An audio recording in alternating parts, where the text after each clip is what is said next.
Hey, what's going on there, YouTube? This is SEL0320. Believe it or not, I'm actually not doing a TV review, I'm not doing a movie review, I'm not doing an open discussion, not DC related, not comic book related. This is actually music related. Now, I've told y'all before that I have a real passion for music. I love music. I draw towards more so like Christian, temporary, gospel music, but I've listened to everything from Daft Punk to artists like Nickelback to whoever, you know. It's all about the talent, about the essence of music. And there was one artist that a long time ago, I heard the song Breathe Me, and the artist's name is Sia. It was with, I think, a TV spot for the movie Remember Me, starring Robert Pattinson. And Robert Pattinson did such an amazing job because the end of it is the movie itself, it leaves you breathless because you don't really understand the gravity of the character until you find out, you know. And it meant so much more when I went to New York and I actually saw like the Trade Tower Memorial and everything. But I don't want to spoil anything about the movie, but it was really awesome. But when I saw the theme for the TV spot, I heard this song. I was like, man, this is a beautiful song. And so I looked at the music video for it, and it was unlike any music video I've ever seen before because it was like a snapshot picture after picture after picture after picture. It was actually going real for real, like it was actually a video playing, and it was so creative, so awesome. So I was like, man, this artist has such a beautiful voice, and I don't know anything about her. And so I was like, let me find a little bit more about this artist. And so looking her up, I looked at some of her other stuff, and I come to really like admire her as like an artist. Like I found out that she co-wrote or wrote like songs randomly for all different kind of artists, everywhere from Britney Spears to Beyonce to Rihanna to Jay-Z to Eminem, to collaborating with all or any of them. And actually she's from, I think, South Australia. So I know Nick Nack or Nicole and Adele, they probably know about her or even love her, I'm not really sure. But yeah, I think she's 39 years old now, and she's done so many different soundtracks. Like, I mean, she's done soundtracks for Equalizer, Great Gatsby, but if any of y'all remember Pitch Perfect, the song Titanium with David Guetta, she like the girls performed that, and that's her song, you know, that's her singing and everything. But I mean, she's got chart toppers. I mean, I think the latest one that she's done, the latest album, has been very interesting because there's a music video that just dropped, I guess, yesterday, and the name of the video is Elastic Heart, and I want to, I guess, review that because there's a lot of controversy surrounding the characters or the people that are starring in them, and for different reasons. You have Shia LaBeouf and you have the girl Maddie Ziegler. Maddie Ziegler, she was actually in the video before, which was the Chandelier. Now, believe it or not, Chandelier, I looked at it a long time ago, back when it came out, I think maybe last year in May, maybe. But when I looked at it, I was like, this is an 11-year-old girl and she's in a leotard that looks see-through, that looks really dirty and dingy. And I was like, what is this craziness? And I think one of the things that, even before I go into this review, is that I saw a couple of the artist's music videos in the past. I saw one as a puppet, one was really weird, really ominous. I think as of late, she doesn't want to be in the limelight. She's turned her back when doing the performances because she wants everybody to focus on like Maddie if she's doing the dance interpretation like with Chandelier, or if she's reporting anything else. She does not. In the interview that I listened, and this is so interesting. I want to tell the backstory before I go into the review of the video. She said in the interview that she does not want to be famous, even though she said that she can go into like a Target right now and nobody recognize her. You know, she's a lot older now, like she's been doing this for a while, and she could go wherever she wants to go, even if they don't hear her voice. But when she starts singing, they'll know, you know. But her focus doesn't want to be on herself. She's seen what it has done to people that she's cared about in the movie industry and the music industry. And so she doesn't want to take credit for anything. Not just that, I didn't realize that when she did the song Breathe Me, that she was in high depression. And she was having contemplative thoughts of suicide and all these different kind of things. And so it makes so much more sense, the song, how it resonates on a deeper level. And even like the music video Chandelier, she'd even said that this is really about focal point of depression. This is like if you look and listen to the lyrics, like they have like depths of like sorrow and sadness in them. And so I was looking at this new one. I mean, well, this is two different things that was going on.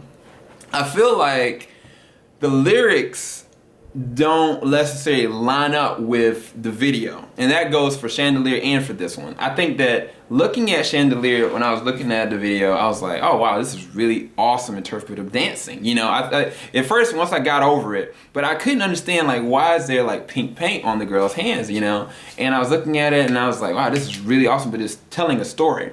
I think like through the lyrics, it was like an opposite effect. It was interpreted one way through the dance, but it was said something else through the lyrics. And the fact that she is part of the creative team that actually produces or directs like the music video, so that makes more sense. And so she was also a co-director on this one. And so when Elastic Heart came out, I looked at it, it felt like a sequel, because at the end of Chandelier, it had the girl twitching like this, you know? And I was like, okay, all right, what's next?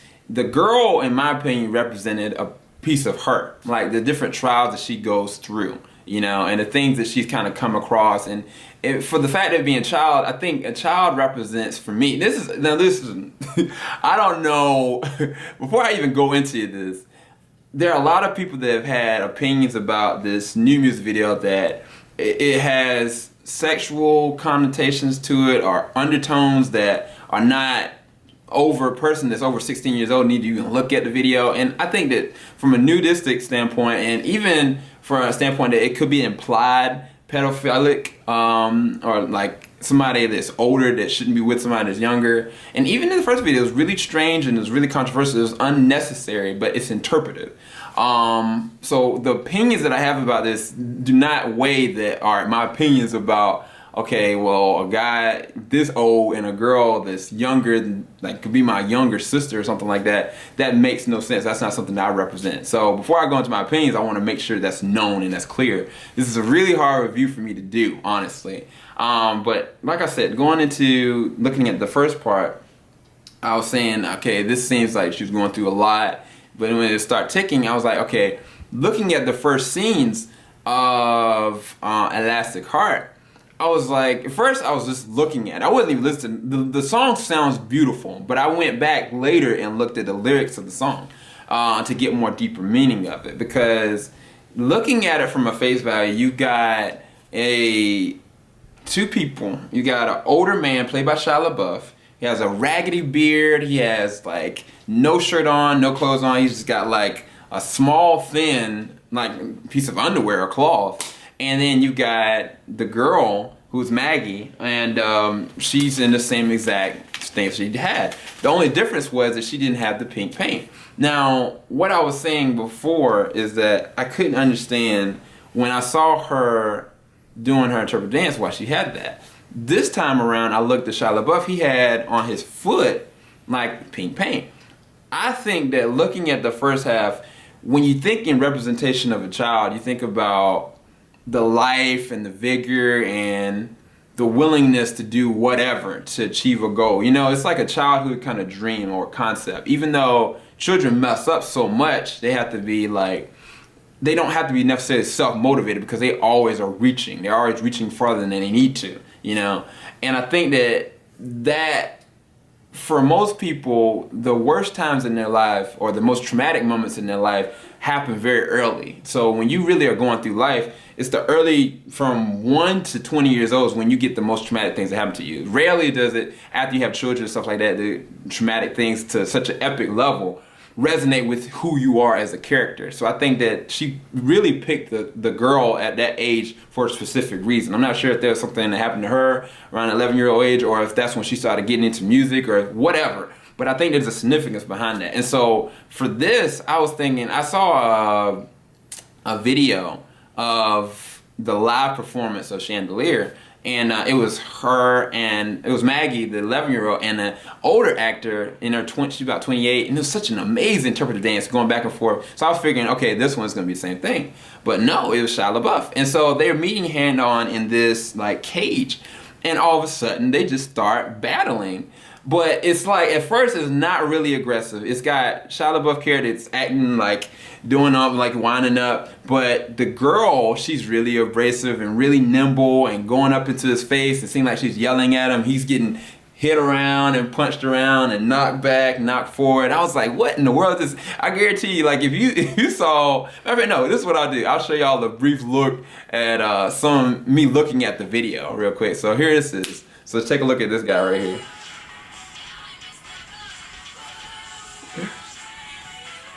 I was freaking out. I really was. It's like,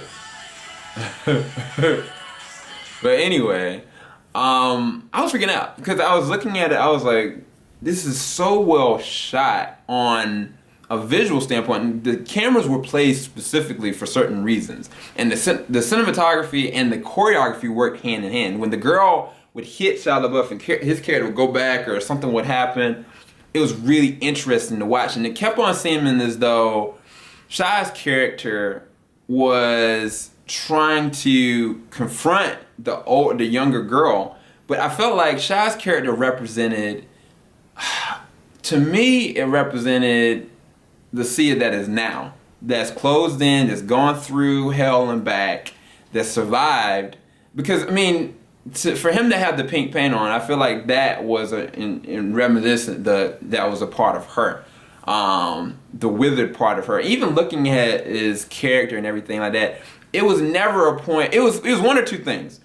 Either his character was like the father figure for the little girl, which a lot of people interpret it that way, or, which I think that, in my opinion, that it was a representation of a form of her and a younger version of her, where it's like, when they're battling, you have Shia this like trying to confront, but he can't handle her. Like, she moves too fast, she's too nimble, and at a certain point in your life, you know, you get like, after the midway point in your life, you know that like this is almost going to the end. You've already peaked. You've already getting to the mature stage. Like, you're no longer at your prime, and at the same time, the goals and ambitions that you had, they're deteriorating, even the voice and different things. And so I think that was a lot of reminiscent of what was going on. But there was a point where when she hit him one last time, he started climbing up the cage. It was so beautifully done. And like, he was looking into the cage, always like he's doing a pull-up. A lot of people looked at that, they were like, man, that's really sexual. Like, why is he doing that? Why has he got his shirt off? Everything like that.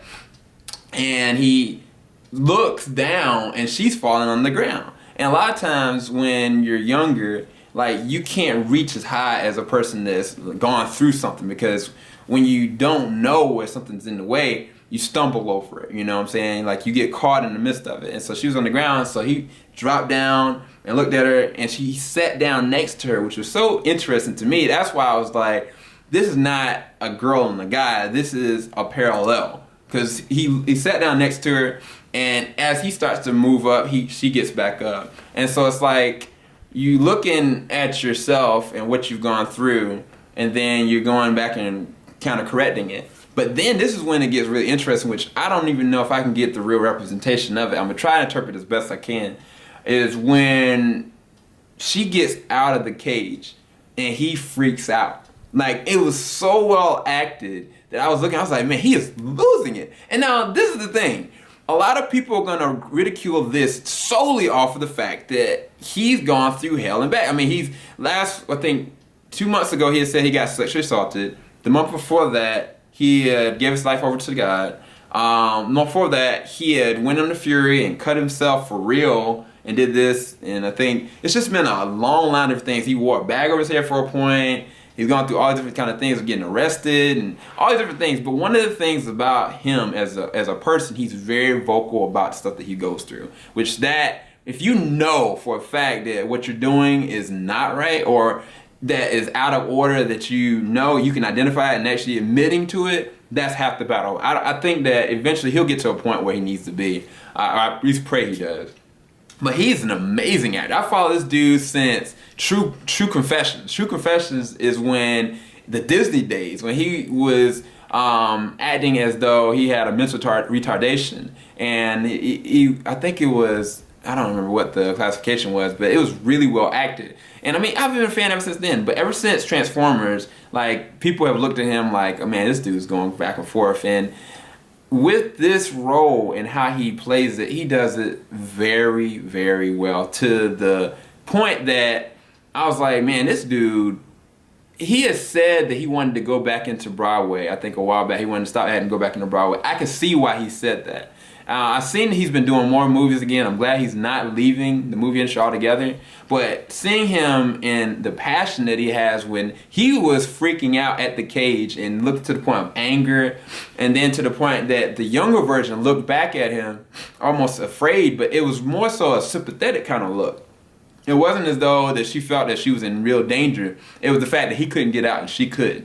And to me, that happens a lot when you get to an older age, where you're looking and you're seeing people that are younger that are getting these certain jobs, or they're getting these certain kind of availabilities of things, that because they still have that life in them to be able to get to that point. At a certain point, once you get to a plateau, you're caged in that, you know. And I think that Sia, as an actor, she's felt as though probably that she's been caged in, that she can't go anywhere, and that people are going to ridicule the way she looks or the things that she does.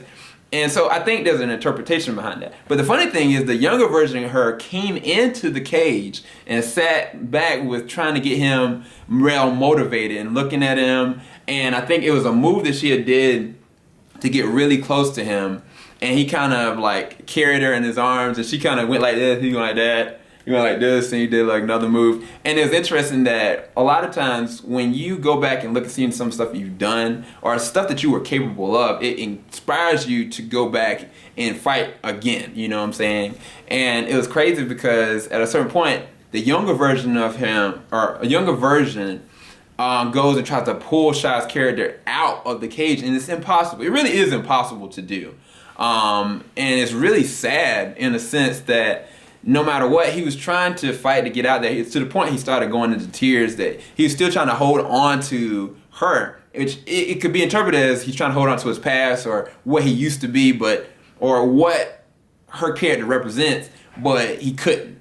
And at that point that he couldn't anymore, he just kind of falls and gives up. And the younger version is still latched onto him. And it's different ways it could be interpreted, because it could be that you have to let go of the past so you can be able to move forward, to get out of the present and move into your future. Or it could be that you had such an amazing dream and such an amazing life in you, and the point in life breaks you down. To me, this is what I did. I went back and I reread the lyrics of the song itself.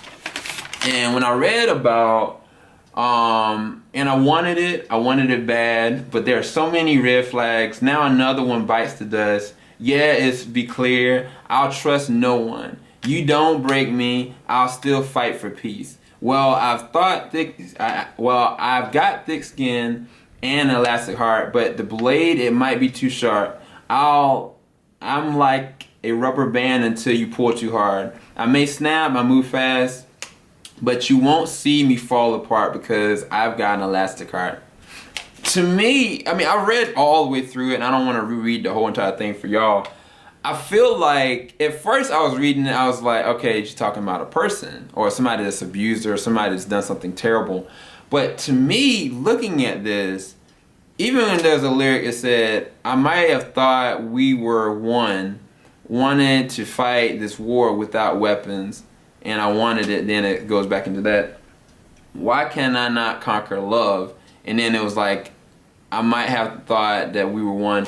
To me, I feel like it's talking about life. That life is, to me, is the only thing that when you go through it, it's like a double-edged sword. Like when you actually go through life for real, there are different things and pivotal moments that happen that mess you up or encourage you, but ultimately you're birthed into the person you're supposed to be. Everybody has their own call. Everybody has their own gifts, and when things that happen to deter that, how does that look on paper? Like, it looks like things are hitting you. It looks like stuff that is slicing you, and you think that you're about to break and you don't, up until the point that it just goes too far, and then you snap mentally or emotionally, or you feel like you just want to quit altogether, and then somebody has to bring you back from the ashes from that. But the thing is that the video and the lyrics itself are saying that the person has an elastic heart, that it can be stretched and stretched and stretched, but eventually, like any rubber band, it can break. But to me, I think listening to the lyrics, I don't know if they go hand in hand with the video. I feel like the video was going about the interpretation of her and her character and what stuff that she's kind of gone through and her connection to looking at her past versus looking at her present. But I think that the actual lyrics are talking about how life and what life has really done to cut and shape and mold into really, in her words almost, that it's been like, it's taken its toll on her. And I think one of the last lyrics was, "You did not break me, I'm still fighting for peace." If life is indicative of what she's talking about, and that it didn't break her, what doesn't kill you makes you stronger. And if your ideals, even though, like, say if you go through some traumatic, like something happens to you, and it's so traumatic that it cause you to debate, like, man, you know what, I'm gonna be a bad person, I don't care anymore. But yet you come out of it with your inhibitions intact, and you care about people, and you yearn to help people, and you care for peace in the world, you know what I'm saying? That's why I was thinking, like, the word peace in and of itself is, I don't think that can be attained necessarily from a person. I think that's something you're going through, and life is the one epic thing that when you're going through it, it feels like real warfare, you know what I'm saying? And for me, on a spiritual level, I think that everybody goes through real warfare. Everybody. I think that in your life's terms, when you go through your worst, though, it's an opportunity to going at your best. When you're going through hell, and that is an opportunity to look at that situation, smile, and find that, okay, in the midst of this, I'm going to come out of this alive and better and stronger. And yet it's still like, I still have a destiny that's before me. And then there's something else given for me, you know what I'm saying? Because tomorrow is not promised, but yet, okay, I'm now into tomorrow and I'm still alive. So that's something that to be joyous about, you know? And so, I mean, for me, I really enjoyed the cinematography. I really enjoyed the subtleness of the imagery with the interpretive dancing and even the acting. Like, say this, I'm gonna give you an example. Chris Brown is an amazing dancer. He's an amazing dancer, but imagine him in this role versus Shia, right? It would have been interpreted the same kind of way on a pedophilic level. Like, people would have felt like, oh wow, this seems like pedophile. Like why is this guy, this is improper, this is indecent, especially if he didn't have any clothes on. Like, how would that work? Or even if it was a girl doing it that's mature, and say she didn't have any real clothes on, like, it would be kind of the same exact kind of feel to it, but not as deep, you know what I'm saying? So I think that she picked the perfect person on an acting level. I think that what maybe should have happened, he maybe should have wore a little bit more clothing, or at least maybe some shorts or something like that. But I think that people would still went straight to the gutter because of everything that he's been associated with, and at the same time, her weirdness. And so they're like, oh, we got two weird people coming together to mess something and looking and putting a little girl in it, and this is why it's this way. But for me, I took it, what I pulled from it was an interesting, inspiring tale that made me think on a deeper level and try to interpret it for myself and look at the lyrics of the songs and see that, and this is a talented musical artist that wanted to depict something that regular people are not going to necessarily get. And then there's going to be a one-trackness that it might actually be a secret weapon in the sense that, okay, well, those people that already had fault with me, it's going to all come out now because they're going to see it. So I'm not sure if subconsciously she did that or she intentionally did that, but definitely it raises controversy. You got one side that's like, wow, this is awesome interpretation. The other side is this. I think that there's a fine line in between it. I mean, definitely some things were uncalled for necessarily with some of the closeness of that, but there was never a point that I felt like, look, when he was interacting with her in it, or even when she was interacting, it was always either a father-son kind of thing, or father-daughter kind of thing, or like a connection with, this is me, you know what I'm saying? Or this is never a point that it was like a sexual kind of tension to it. And I looked at it a couple times, I was like, man, this is kind of crazy. But yeah, that's my thought on the video. If y'all want me to do more reviews on music videos, I know I probably won't take this long to do that one, but this one took a lot of effort, a lot of thought, and I don't even have all the notes that I had before. please let me know. Leave your comments below what you thought about my thought process on interpretation of the video. And if you like this, please leave a like. And definitely subscribe. And if y'all want me to do more, I'll definitely do more music videos. Hopefully maybe this one will be a lot less non-controversial. This is SCL0320 signing out. Later, everybody. Whew.